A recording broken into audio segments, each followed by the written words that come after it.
ମୁଁ ଶିବପ୍ରସାଦ ବେହେରା ବାରିଗୋଳ ପଞ୍ଚାୟତର ସରପଞ୍ଚ।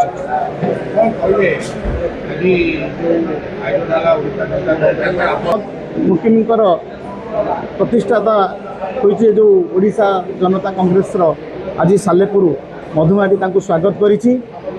ସାଲେପୁରରେ କେଉଁଠି ନା କିଛି ବାକି ରହିଯାଇଛି ବିକାଶ ଧାରା ଆଗକୁ ଯିବା ପାଇଁ। ତେଣୁ ଗୋଟେ ଆଞ୍ଚଳିକ ଦଳ ଏଉଠୁ ସୃଷ୍ଟି ହେଲା ଯେ ସାଲେପୁର ମାଟିରୁ ଏଉଠୁ ସାଲେପୁର ମଧୁମାଟି ଆହୁରି ସରସ ସୁନ୍ଦର ହେବ।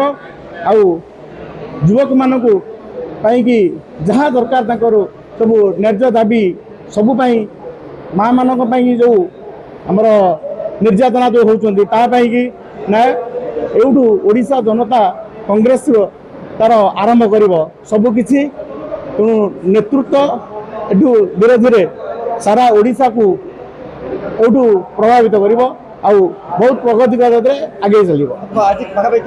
ସାଲେପୁର ଆଉ ଟାଙ୍ଗିରୁ ଆସିଥିବା ପ୍ରତ୍ୟେକ ପଞ୍ଚାୟତରୁ ଆମର ବୋଧେ ଏଠି ଆଜି 300 ଲୋକ ଆଜି ଏଠି ସମାଗମ ଯେଉଁ ଦଳ ସହିତ ଆଜି ଆମ ସହିତ ମିଶିଛନ୍ତି ଓଡ଼ିଶା ଜନତା କଂଗ୍ରେସ ସହିତ।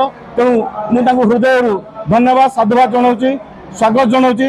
ଯାଉ ଏମିତି ପ୍ରତ୍ୟେକ ନିର୍ବାଚନ ମଣ୍ଡଳୀରେ ଏମିତି ଧୀରେ ଧୀରେ ମିଶିବେ। ଆଗାମୀ 15 ଏଇଠି ଆଜି ଏଠି ଆଲୋଚନା ହେଲା ଯେ ଆସନ୍ତା 15 ତାରିଖରେ ଭୁବନେଶ୍ୱରରେ ମହା ସମାବେଶ ହେବ। ହଜାର ହଜାର ସଂଖ୍ୟାରେ ପୁରପଲ୍ଲୀରୁ ଯାଇକି ସେଠି ସାମିଲ ହେବେ ଓଡ଼ିଶା ଜନତା କଂଗ୍ରେସ ସହିତ।